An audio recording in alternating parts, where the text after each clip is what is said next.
Euskotren Ligan hori uste baino errezago nagusitu da. Nade eta Agirreren aginduetara oriotarrek hasieratik hautsi dute gehienetan bi zati izaten dituen estropada, badia barruan eta badiatik kanpo.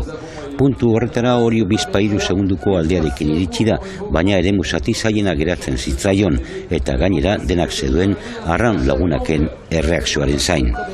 Patxi Frantzesen eskeek, baina sendo utzi diote ritmori. Ziaboga ere zabala egin dute abantaia ziurtatzeko eta barrurako luzean 6, 7 eta 8 segundu aurretik izan dira.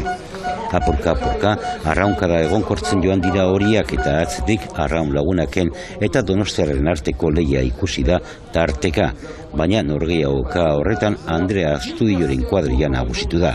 Horiek ez du arazorik izan helmugara lehen tokian iristeko. 7 segundo atera dizkio Arraun Lagunaki, tarte polita bigarren jardunaldirako, baina berdintasuna handia da.